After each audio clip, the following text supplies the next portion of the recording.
function of the nervous system is to control and coordinate functions throughout the body and respond to the internal and external stimuli.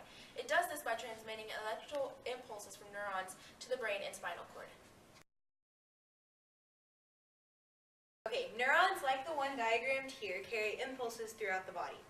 This is the cell body. It contains the nucleus, most of the cytoplasm, and controls all of the metabolic activity. Dendrites extend out from the cell body and carry information from the environment or other neurons to the cell body. The axon carries impulses away from the cell body. This is the myelin sheath. It's the little blue part right here. It wraps around and protects the axon and increases the conduction rate of the impulses going through the neuron. This is the synapse. It's the location where a neuron can transfer an impulse to another neuron. Right here is the soma. It receives signals from dendrites and helps move them through the neuron. The central nervous system consists of the brain and the spinal cord. It processes and analyzes information received from stimuli. Peripheral nervous system. It's a sensory division which transmits impulses from the sensory organs to the central nervous system motor divisions, which transmits impulses from central nervous system to muscles or glands. These are the different branches of the nervous system. There are somatic, autonomic, sympathetic, and parasympathetic. The somatic one regulates conscious activity. Autonomic regulates involuntary activity.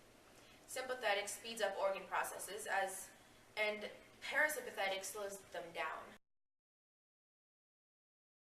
The brain is an organ made of nervous tissue and vertebrates that is the information and control center of the body. There are 4 different types of memory found in the brain. Short term, which is stuff you would remember from a few minutes or even a day before. Long term is something you would remember from your childhood. Ancestral is the things you were born knowing how to do. And eidetic is your photographic memory. A common theory known in the brain is the left versus right side theory.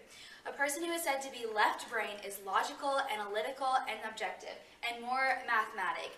A person who is said to be right brain is intuitive, thoughtful, and subjective, and said to be more artsy-fartsy. The cerebrum is responsible for all voluntary actions of intelligence, learning, and judgment. It is the largest portion of the brain and is divided into 2 hemispheres by a groove down the middle.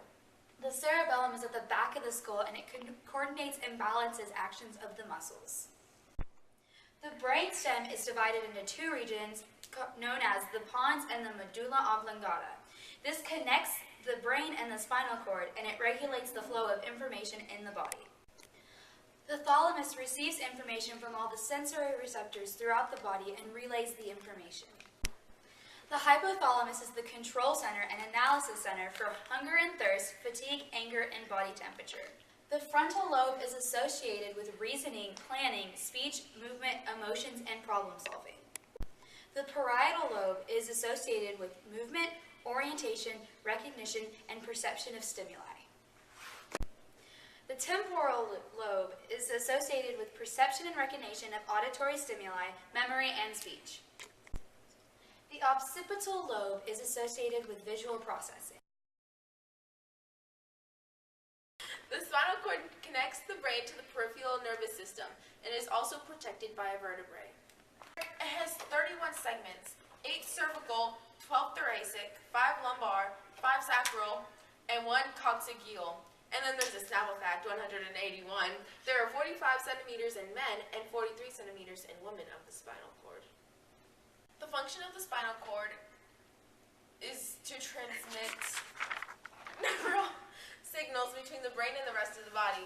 It contains neural circuits that can be independently controlled by numerous reflexes and central pattern. Interactions between the skeletal system, the nervous system, and the muscular system. Well, for one, the skeletal system brings information to the neurons. So say for an example that you fell down and you scraped a knee. Well, the action that you did is transmitted to the neurons into the brain, so then you can figure out, hey, I fell down. The muscular system, the brain controls the voluntary and involuntary movements that you have, and the brain is also connected to the spinal. The nervous system also interacts with the digestion, urinary, circulatory, and respiratory system. How this works is the medulla oblongata, which controls behavior and involuntary movements in the brain, controls the involuntary movements like the digestion, circulation of oxygen and blood, cleaning of the blood, and respiration, or your heart rate. These are controlled by the brain and the nerves. Some diseases that affect the nervous system are a cerebrovascular accident or a stroke. This is when a blood vessel bursts in the brain, causing internal bleeding, or a clot occurs in the blood vessel, decreasing the amount of oxygen the blood tissue gets, causing paralyzation. You can lose speech or vision. Another disease is epilepsy or a seizure. It's when nerve cell activity is disturbed by excessive cortical nerve cell activity. People may stare blankly or twitch their legs or arms. It can be caused by brain injury, stroke, brain cancer, and/or drug abuse. It's easy to control and there's no permanent damage.